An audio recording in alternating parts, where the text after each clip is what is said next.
El mirador de los Arcos ofrece una hermosa vista panorámica. Puedes observar la mezcla perfecta entre la modernidad de los residenciales y la alegoría de su pasado por medio de las primeras construcciones de la ciudad. Encontrarás una explanada con barandales simulando un gran balcón. Desde este lugar se puede apreciar el famoso Acueducto de Querétaro, parteaguas destacado en la historia del crecimiento del área urbana, y al mismo tiempo apreciar el azul del cielo y las estrellas. Los coches se estacionan en batería. Puedes llegar caminando e incluso el recorrido del tranvía turístico hace parada obligada aquí. Se encuentra enfrente del Panteón de los Hombres Ilustres, por la calle Independencia, atrás del Templo de la Cruz.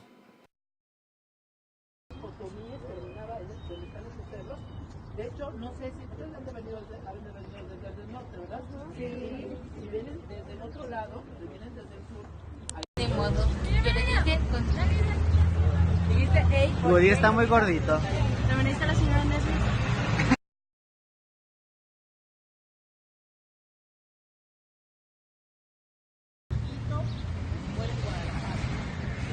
sin reconocimiento, sin dinero, sin nada, y después lo van a trasladar al Panteón de Querétaro. Estamos todos aquí. ¿Están esperando ir al baño? Saluden. Sí. Hola. Es para el proyecto de historia. ¿Ok? Hola. ¿Cómo se sienten al respecto? ¿Todavía tienen muchas ganas? Sí, desde hace 12 horas. Desde las 12 de la noche. Desde que me subí al avión. Bueno, sigamos con las aventuras, ok. ¿Cómo se sienten al respecto de todavía no pueden ir al baño? Es una situación muy fea porque pues ya nos anda y Claro, las entiendo, las entiendo. Muy bien. ¿Podemos continuar? Todos esperando que vayan al baño. Los hombres ya acabamos. Somos poquitos. Y así. Y ya, muy bien.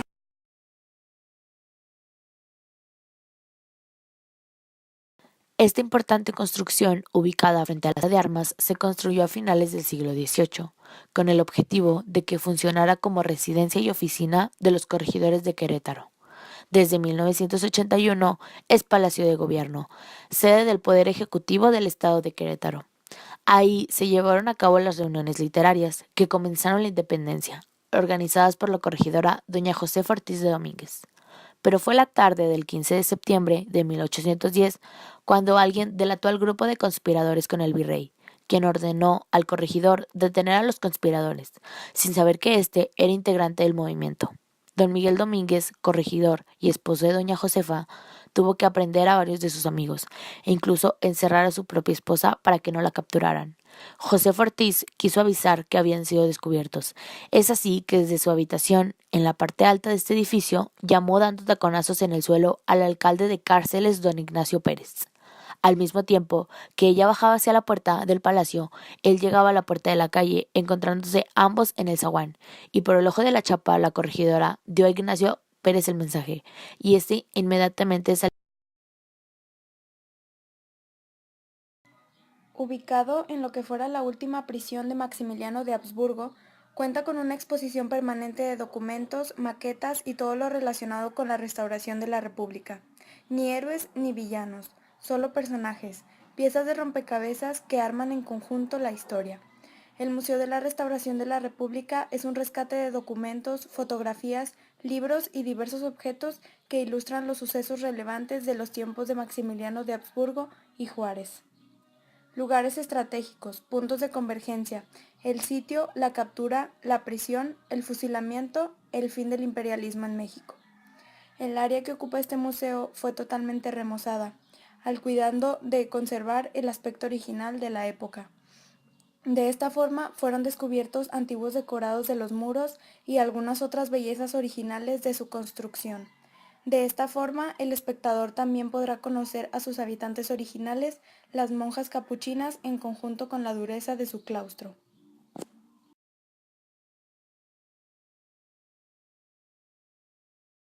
Santiago de Querétaro, que significa lugar de piedras grandes o peñascos, es célebre por su importante papel en la historia de México.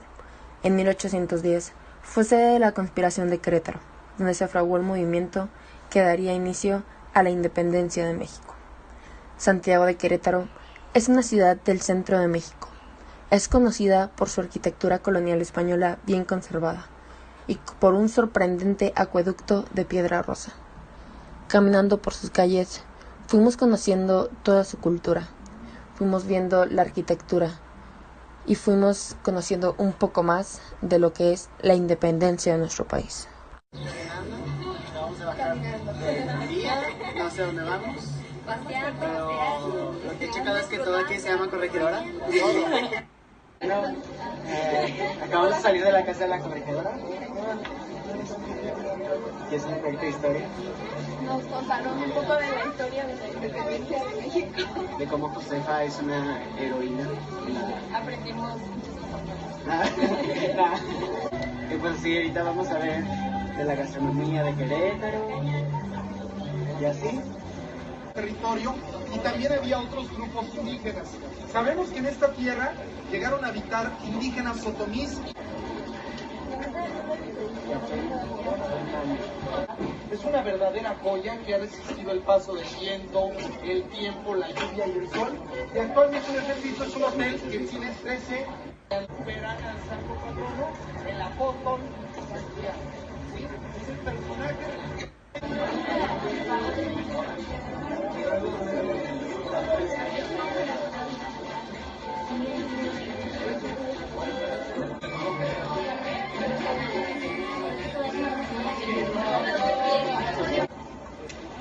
Está chido.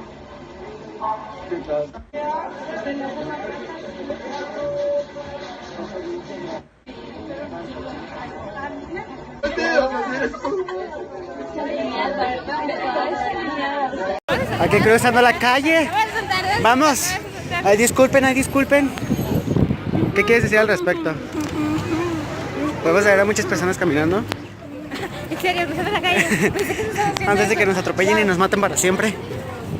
¿Te das cuenta que eso va a estar? O sea, no, Sí. no mames, ¿por qué vas a estar cruzando?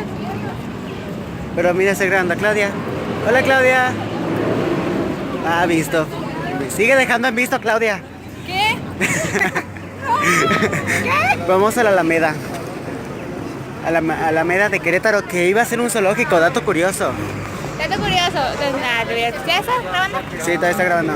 Dato curioso de la Alameda, lo iban a hacer un zoológico. Por los eso- 80s. Ajá. Y por eso tiene pusieron las rejitas, esas rejitas. Pero al final se apreciaron y ya no quisieron. Ey. En realidad, ¿es Alameda de qué? Alameda de algo, ¿no? Hidalgo, De Santiago. Ajá, porque Alameda es de Álamo y aquí no pueden crecer los álamos debido a que no llueve muchas veces al año. Como 3 o Llueve 4 al como año. 4 veces al año. Ah, verdad, ya les informamos la vida. A ver, Ahora, ¿a quién entrevistamos? a Esperanza. Ok, Esperanza, cuéntanos, ¿cómo ha sido tu experiencia en el viaje? Pues la verdad es que muy bonito, o sea, estoy súper emocionada y feliz. O sea, las experiencias nuevas que tengo que estoy viendo. Sí, te comprendo, sí te llega, ¿verdad? O sea, es que quiero llorar. No me esto, por favor.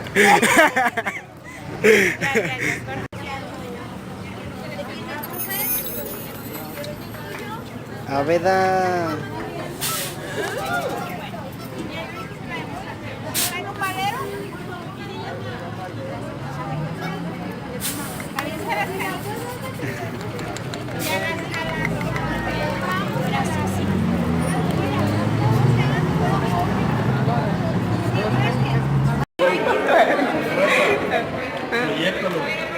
Pues aquí estamos comiendo en el McDonald's, una comida bien rica de cortesía. Estamos recreándonos antes de ir a Guanajuato, nuestro siguiente destino. ¿Para quién es el video? Es para el proyecto de historia. El proyecto de historia. Se supone que si lo acepta nuestra profesora se sube a YouTube. Quiero que sepan que esta chava de aquí cree que tengo cara de chiste mal contado o algo así. Mira, y queremos sacarle una risa como que de burrito mezclado con oink oink y así.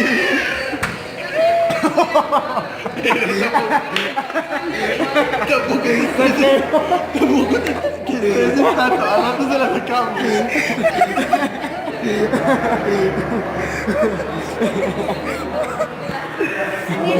Ya, ¿qué pasa? Cuéntenos, ¿qué están haciendo? Caminando. ¿A dónde nos dirigimos, saben? ¡Al convento! ¡Un árbol! ¡Un árbol! ¡Oh, de por Dios! San Miguel, no, Querétaro.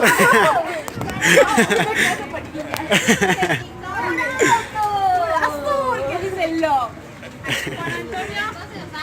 ¿Qué pasó? ¿Cómo vamos en la...? Estamos tomando un blog. Aquí está la profe. Grábala. Hola, profe. Hola.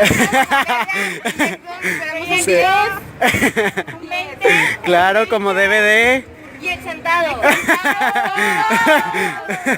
¿Qué creen?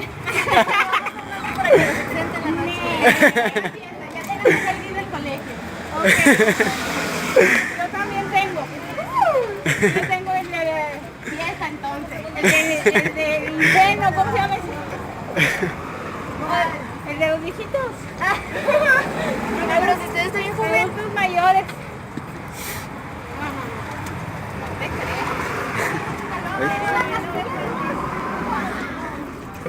Al entrar al convento de la Santa Cruz nos encontramos con el fray Antonio Margil de Jesús, un religioso franciscano que se distinguía por caminar largas distancias. Se le atribuye la existencia de los árboles de espinas, ya que él fue quien clavó su bastón en la jardinera. El convento se construyó en 1683 para atender a los misioneros que llegaban a evangelizar esa zona. Su fundador fue Antonio Linares de Jesús. En este patio se encuentra el último arco del acueducto de Querétaro.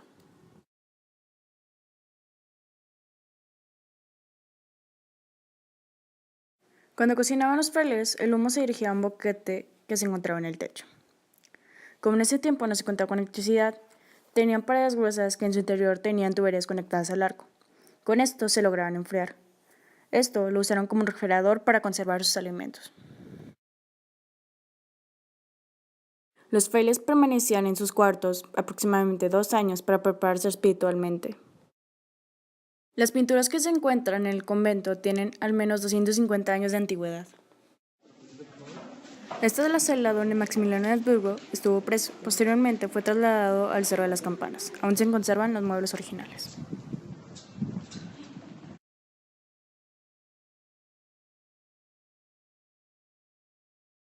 En este video hablaré de Juan José de los Reyes Martínez Amaro, mejor conocido en la historia como el Pípila.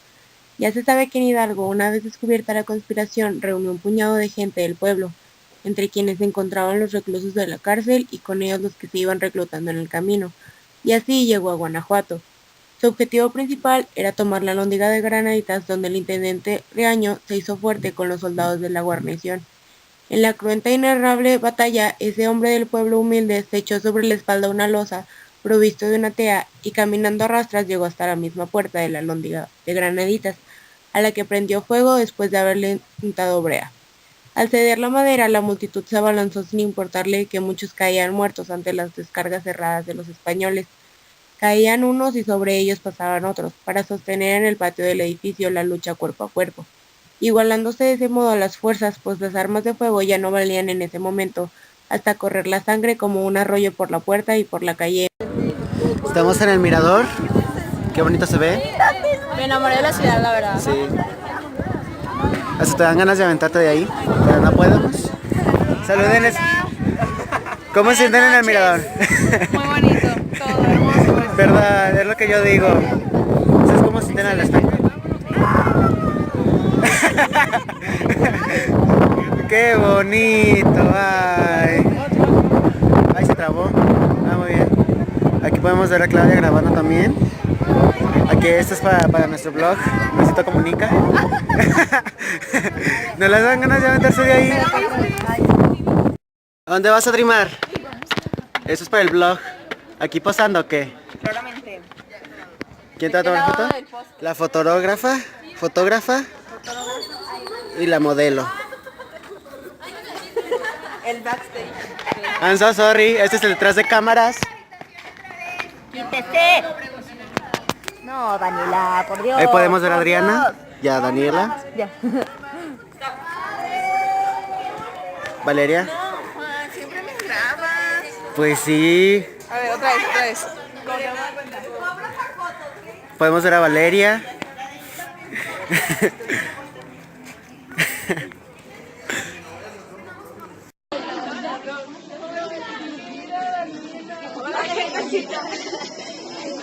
Estamos en el día número 12 del en Guanajuato.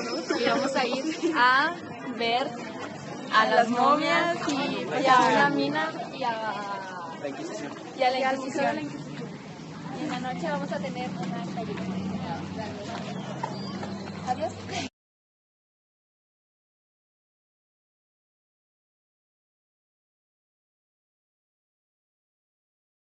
La iglesia se yergue en la cima de una colina frente a la ciudad, y es una muestra de la inmensa riqueza extraída de la mina de plata durante el periodo colonial. En su época, la Valenciana fue una de las minas con mayor producción de plata en el mundo. La iglesia fue construida por Antonio de Obregón y Alcócer, minero y uno de los dueños de la Valenciana. La construcción comenzó en 1775 y finalizó en 1788, excepto por algunos detalles y una torre del campanario con su reloj del lado derecho que nunca se llegó a completar. La iglesia de planta de cruz latina se construyó con una piedra rosada denominada cantera rosa. Su fachada está tallada en estilo barroco mexicano y las ventanas laterales tienen arcos de estilo neomudéjar. Su interior está muy ornamentado con retablos dorados en el altar, tallas, un púlpito con incrustaciones de marfil y maderas preciosas y enormes pinturas del siglo XIX. Entre las figuras que aloja se destacan las de San Nicolás Tolentino, patrón de los mineros, y San Ignacio de Loyola, patrón de Guanajuato.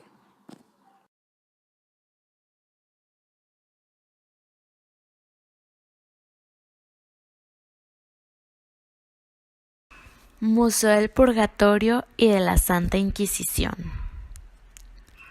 La ciudad de Guanajuato alberga uno de los museos más impresionantes dedicado a los eventos realizados a partir del siglo XVI, durante el medievo. La Santa Inquisición fue un organismo creado inicialmente con el nombre de Inquisición Medieval, en el año de 1184 después de Cristo, al sur de Francia, dedicado a la supresión de herejía en el seno de la Iglesia Católica. Su origen ideológico se remota desde el siglo IV, cuando los emperadores romanos convierten el cristianismo en religión estatal, y con lo cual los herejes o personas de distintas ideologías a las estipuladas por la Iglesia son considerados enemigos del Estado. Documentos recabados en la historia han podido ayudar a conocer la metodología y prácticas de este organismo. Entre ellos, uno de los más famosos, el llamado Martillo de Brujas, un documento expedido por la Iglesia Católica en el cual indica cómo descubrir una bruja, su proceso y torturas sugeridas llevadas al final de la muerte en la hoguera. En los procesos de la Santa Inquisición, el acusado no tenía derecho a conocer en ningún momento de qué se le acusaba, y asimismo, si confesaba su culpa en un plazo de 15 a 30 días, sus bienes no serían confiscados. El Santo Oficio provocaba un gran temor en la población y convertía a cualquier ciudadano en posible delatador o colaborador del tribunal. La Santa Inquisición llegó a México en el año de 1520, es decir, antes de la caída de Tenochtitlan. Continuemos con el museo. En el museo se pueden observar varios instrumentos de tortura utilizados durante esa época. Entre ellos se encuentran las máscaras de burla, que son castigos para hombres y mujeres que hicieran desorden público. También se encuentra el cinturón de castidad, diseñado en Inglaterra para las doncellas. Se les colocaba cuando el marido salía de viaje para que las mujeres no fueran infieles, y en las doncellas señoritas para que no perdieran su virginidad antes del matrimonio. El rompecráneo para castigar a los judíos que no se querían convertir al catolicismo, y la trompeta de alborotador que era para gente que alborotaba a otras personas al desorden público. El lado oscuro del catolicismo es también como se le conoce a la Santa Inquisición, ya que fue responsable de numerosas muertes. La Inquisición se enfocaba en castigar a los judíos y musulmanes, ya que proclamaban otra religión, aunque también se encargaban de evangelizar a los indígenas.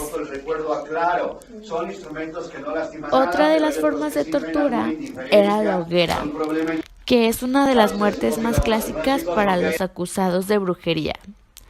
La supuesta bruja se ataba a un poste y se le incendiaba. Y también se encontraban lo que eran las drogas para que las supuestas brujas murieran de asfixia. Con esto terminamos nuestro recorrido por el Museo de la Santa Inquisición. Museo del Purgatorio y de la Santa Inquisición. La ciudad de Guanajuato alberga uno de los museos más impresionantes dedicado a los eventos realizados. Cuéntanos, Miranda, ¿qué haces? Esto es muy bueno, vamos a ver las momias. Muy bueno. Soy Luisito Comunica, suscríbanse a mi canal. Ah, claro. Denle like y compartir. Hola. Bienvenidos. ¿Tú qué tienes que decir al respecto? ¿De qué? Profe Meli, ¿De pónganos que el te volumen amo? 20. ¿Que ahorita andabas empinada? Ah, es que Juan enseña a empinarse por si gustan gratis. Bien empinado que andas siempre. Torcido. Ah, claro.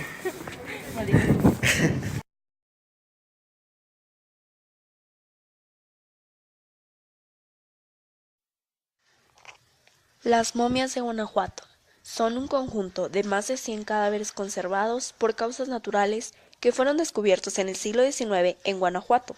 La historia de estas momias se remonta a 1833, cuando la ciudad fue azotada por un brote de cólera. 30 años después de la epidemia, en el cementerio de Santa Paula, hoy actual lugar del museo, estaba ya en su mayor capacidad y sin espacio. Debido a esto, muchos cadáveres fueron exhumados para poder enterrar a los recientes. Fue así cuando se descubrió que algunos de los cadáveres estaban momificados, esto a causa de las condiciones secas del terreno. Se exhumaron aún más de estas momias y finalmente en el lugar que fueron almacenadas se convirtió hoy en día el Museo de las Momias de Guanajuato. Este museo se encuentra en el actual municipio de Guanajuato y actualmente es patrimonio cultural de este mismo. El museo tiene 45 años de existencia.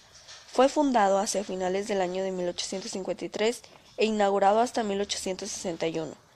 El primer cadáver en ser exhumado y encontrado momificado fue el de un hombre francés llamado Remigio Leroy, que al ser retirado de su tumba en 1865 se descubrió que se encontraba muy bien conservado. A medida de que continuaban exhumando cuerpos, se daban cuenta que estaban momificados, ya que en Guanajuato el suelo contiene muchos minerales. Sin contar que para este proceso se tenía que enterrar a las personas en ataúdes de madera herméticamente sellados, para evitar la entrada de oxígeno y de humedad. Al suceder esto, en vez de la descomposición del cuerpo, sucede lo contrario, es decir, se conserva en muy buen estado. Mientras tanto, las autoridades de Guanajuato se vieron obligadas a que las momias fueran realojadas en un osario, hoy en día el museo. Para la gente del pueblo se corrió la voz del almacén de momias, y la gente empezó a acudir con la intención de apreciar a las momias, y así nació el Museo de las Momias de Guanajuato. Entre otras cosas, actualmente el museo cuenta con 117 momias. Entre ellas se encuentra la momia más pequeña del mundo, y muchas más historias sobre estas personas que fueron momificadas. Impresionantemente, muchas con muertes trágicas y rostros espeluznantes.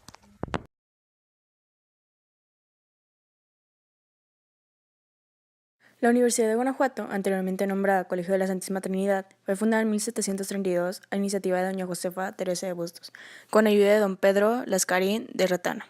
En 1945 se establece su nombre actual. Basílica Colegiata de Nuestra Señora de Guanajuato. Su construcción inició en 1671 y fue terminada en 1696. Su estilo es barroco y neoclásico. Fue extinguida como basílica en 1957. ¿Qué estamos haciendo? Estamos en una iglesia, perdón. Yo estoy escuchando a la banda que está tocando por allá.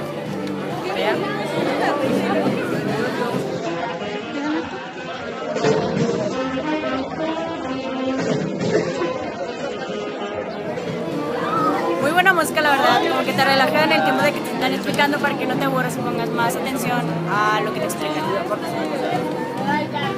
Acabamos de salir de una tienda artesanal. Cuéntanos qué compraste. Casa La Paz. Casa La Paz, LP, como DVD. Es nuestra casa aquí de Guanajuato. ¿Qué compraste? Casa La Paz. Compré unos pedos de monja. ¿Los puedes mostrar, por favor? Bueno, tú que los traes abridos. Los pedos de monja. Deliciosos. Más vale adentro que afuera. Y huelen bien rico. Los peditos. Como DVD. ¿Compraron peditos? Sí. ¡Richie!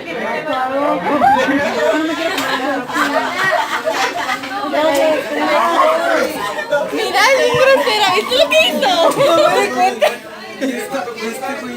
No, ya no me hables.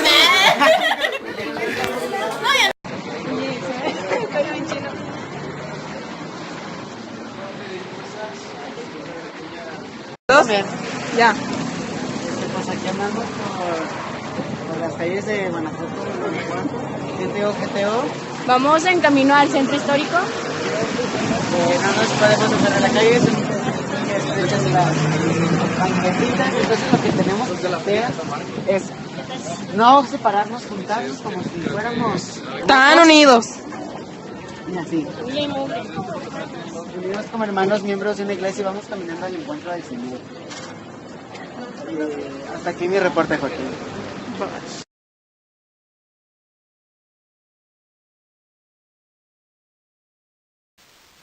La Alhóndiga de Granaditas fue construida de 1796 a 1809. Su fin principal era el almacenaje de granos, pero esa función duró poco, ya que a los pocos meses, en septiembre de 1810, la ciudad fue tomada por los insurgentes. Durante la toma de la ciudad el 28 de septiembre del mismo año, las tropas realistas comandadas por el intendente Juan Antonio Reaño se acuartelaron dentro de la Alhóndiga para resistir a las fuerzas insurgentes, comandadas principalmente por Miguel Hidalgo, Ignacio Allende, Juan Aldama, Mariano Abasolo y Mariano Jiménez. Al movimiento insurgente se habían unido un contingente de trabajadores mineros, por lo que uno de ellos, llamado Juan José de los Reyes Martínez Amaro, apodado el Pípila, tomó como caparazón una losa de piedra que cargó en su espalda para cubrirse del fuego cruzado, con lo que llegó hasta la puerta de la Alhóndiga de Granaditas, y le prendió fuego con una antorcha y unas varas de ocote, con lo que el ejército insurgente pudo entrar en el edificio, vencer a los realistas y tomar la ciudad. Todos los realistas, en su mayoría familias peninsulares de los alrededores refugiadas en el edificio, fueron masacrados y la Alhóndiga saqueada, al igual que el resto de la ciudad de Guanajuato. Después de la muerte de los héroes independentistas Miguel Hidalgo, Juan Aldama, Ignacio Allende y Mariano Jiménez, sus cabezas fueron colgadas dentro de jaulas de cada una de las esquinas de la Alhóndiga, como una forma de generar miedo entre la población, enviando el mensaje de que eso mismo le pasaría a quienes apoyaran al movimiento de la independencia. Estuvieron ahí desde el 14 de octubre de 1811 hasta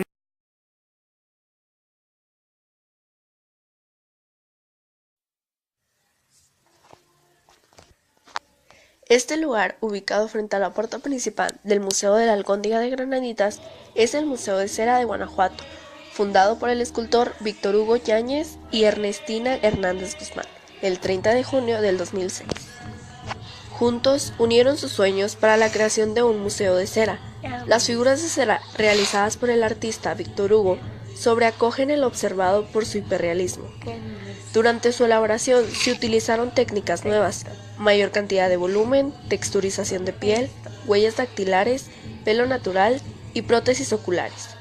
El museo consta de 7 pequeñas salas temáticas: historia de Guanajuato, leyendas de Guanajuato, religión, tradiciones de Guanajuato, cinema y terror.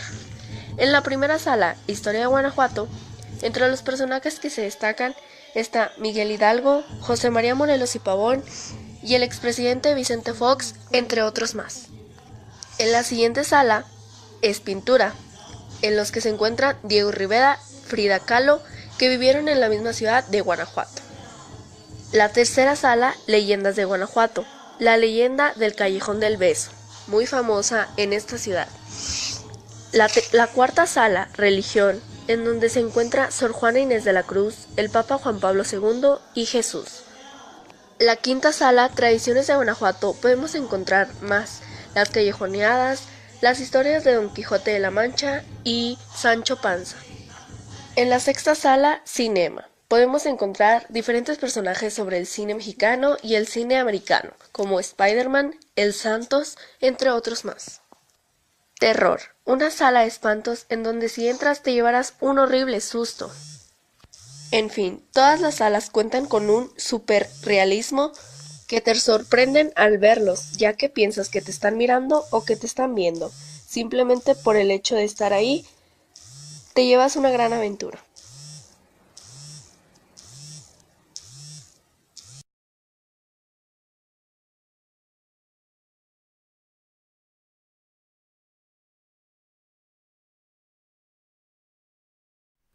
El Callejón del Beso es uno de los lugares más visitados en Guanajuato, y su leyenda trata de dos enamorados, Ana, que era hija única y de clase alta, y Carlos, que era un minero de clase baja. Ellos acostumbraban verse mediante sus balcones que se comunicaban, y un día el padre de Ana los vio besándose, y le advirtió a Ana que si la volvía a ver besando a Carlos, la mataría. Al día siguiente, el papá de Ana los vio de nuevo, y le clavó una daga en el pecho a su hija. Y ahora se acostumbra a tomarse una foto con tu pareja en el escalón. Las callejoneadas consisten en reunirse en un dado lugar cerca de las 8 p.m. y durante el recorrido van acompañados de una estudiantina misma que se encarga de amenizar el paseo con canciones típicas de Guanajuato y México. Se acostumbra a bailar, cantar y participar. Se cuentan leyendas o bromas de Guanajuato. Esta tradición tan popular comenzó en 1962 cuando un grupo de estudiantes descubrió la música de las estudiantinas de origen. Acabamos de salir del Callejón del Beso. ¿Cuál fue su experiencia al respecto? Pues Valeria y yo tuvimos una conexión. Es mi pareja. Qué bonito. ¿Ustedes cómo se sintieron al respecto con el Callejón del Beso? Muy triste porque no tengo a nadie. ¿Qué sientes tener 7 años de mala suerte? Ya estoy acostumbrada, así que X. ¿Ustedes cómo se sintieron al respecto? ¿De qué? Del Callejón del Beso. Mi beso. ¡Extraño! ¡Salte! Déjenles platico mi historia. Iba bajando, era como el quinto, sexto escalón, luego veo el tercero y me dije a mí mismo, llegué al tercero, miré al cielo, dije, Dios, como tú quisiste, aquí está la verdadera amor de mi vida, levanté mi coca y le di un beso. Qué romántica historia. Exacto. El azúcar. Me llegó. El que jamás me ha dejado y seguirá conmigo en mis arterias y en mi corazón. Me literalmente hasta el fin de mis días. Cuando muera de gordo. Amén. No les contacto visual. Porque después.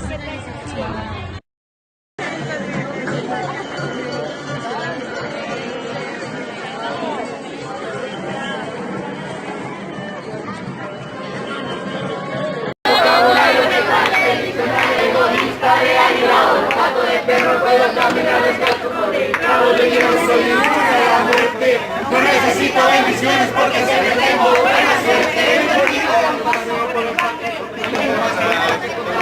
Quieres y amarte por ti, todo lo que hago lo hago por ti. Es que tú me sacas lo mejor de mí. Soy todo lo que soy, porque tú eres todo lo que quiero por ti. Todo lo que hago lo hago por ti. Es que tú me sacas que ser como enemigo. Déjame atacar.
respeta el que gana. Bonito León, Guanajuato, su feria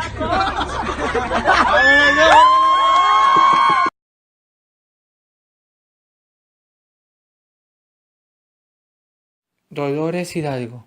Este es uno de los 46 municipios del estado de Guanajuato, lugar que es conocido federalmente y estatalmente como la cuna de la independencia de México, ya que fue ahí donde el presbítero don Miguel Hidalgo y Costilla dio el famoso grito de independencia, convocando al pueblo a levantarse en armas contra el virreinato y la corona española, una madrugada del 16 de septiembre de 1810. Una de las muchas cosas que podemos hacer cuando estemos ahí es visitar el Museo de la Casa de Miguel Hidalgo o también visitar la parroquia de Nuestra Señora de los Dolores, así como no podemos perdernos de probar las famosas nieves de distintos sabores. Dolores Hidalgo. Este es uno de los 46 municipios del estado de Guanajuato, lugar que es conocido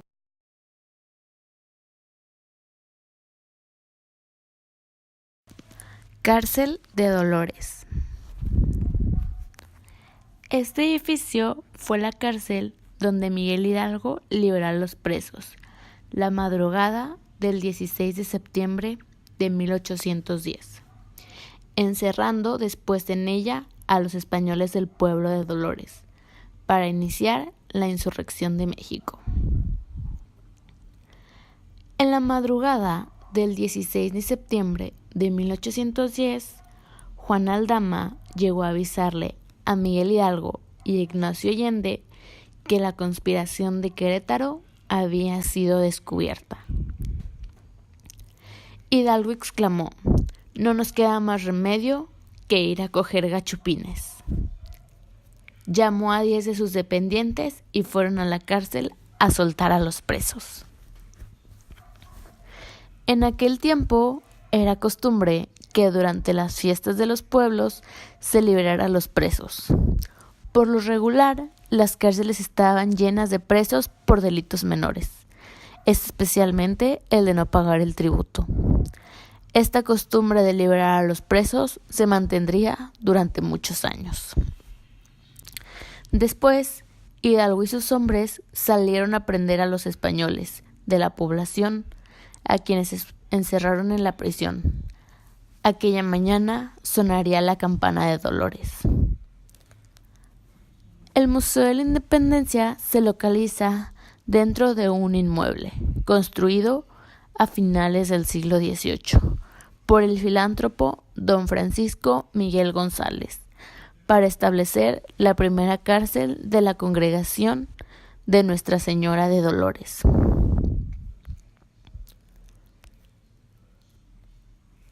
Las 7 salas con las que cuenta dicho museo aborda los siguientes temas: liberación de los presos, antecedentes y precursores de la independencia, la gesta heroica, batalla de Granaditas y abolición de la esclavitud, juicio de Hidalgo, consumación de la independencia y símbolos patrios.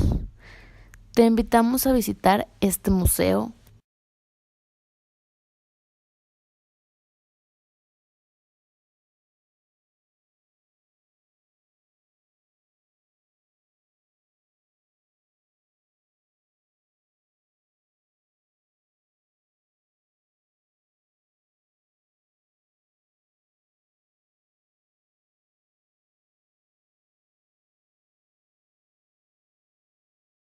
La parroquia de Dolores Hidalgo fue donde todo comenzó, donde inició la Guerra de Independencia de México.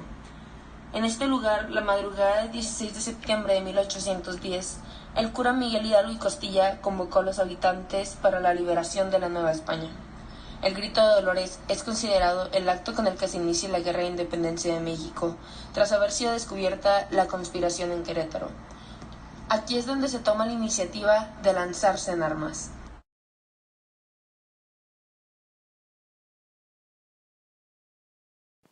Hidalgo atendió esa parroquia en la independencia de Michoacán, del 10 de marzo al 26 de noviembre del mismo año. se tenía un amplio zaguán con un portal inmediato que daba paso a un patio cuadrangular rodeado de habitaciones. Atrás quedaban las áreas de servicio y la huerta. Actualmente el edificio se encuentra dividido transversalmente de la calle a la huerta, ocupando el museo el área del lado izquierdo. La otra parte es de propiedad particular. El cambio a esta parroquia representaba estar cerca de su familia y propiedades mayores beneficios económicos, además de un mejor ingreso. Esta casa, construida en el siglo XVIII y adquirida por el propio Hidalgo para habitarla junto con algunos de sus familiares durante sus casi 11 años, constituye un ejemplo típico de arquitectura civil de la época.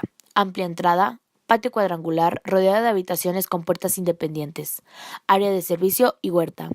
Al empezar la Guerra de Independencia, la mayoría de los muebles fueron destruidos, pero algunos aún los conservan en vitrinas.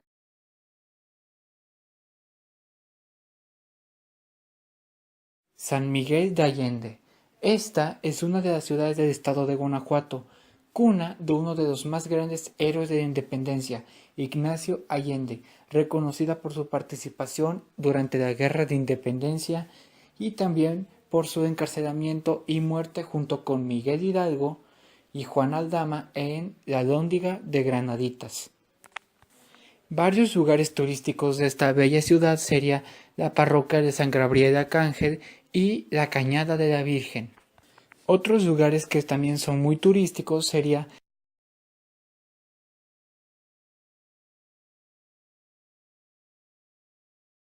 Durante nuestro recorrido por San Miguel de Allende visitamos varios lugares, como la parroquia, en donde nos explicaron que se construyó entre 1555 y 1564, y después se derrumbó por deterioro en 1649. Terminó de reconstruirse aproximadamente en 1709, con una fachada de estilo barroco y remodelada en 1890 con un estilo neogótico, tal y como la conocemos ahora. También visitamos la iglesia de la Valenciana. Fue construida en 1775 por Antonio de Obregón y Alcocer. La iglesia tiene una torre al lado derecho con un reloj que no se terminó de construir. Visitamos la Casa de la Cultura, en donde nos explicaron que antes se usaba para almacenar y hacer llegar el agua a toda la población.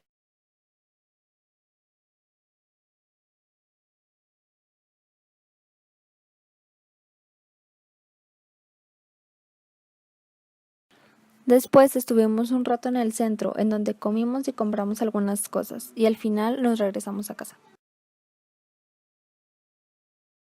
Hola, gentecita. Bueno, ya. Este es el último vlog, ¿sí? ¿El último? Ya nos vamos a Saltillo, de San Miguel de Allende, al camioncito a dormirnos. ¿Qué piensas decir al respecto, Valeria? Estuvo muy divertido todo. Sí, ¿le pasó algo vergonzoso que todavía no me dice? Pero pronto lo sabrán todos ¿En porque el vamos baño? a ver. Ya. Pues así, ya nos vamos. Fue una experiencia muy bonita. Al principio te saca de onda, pero a la vez es padre, ¿verdad? Y pues así, bye. Nos vemos en el proyecto Historia XD. Ya, ven rápido.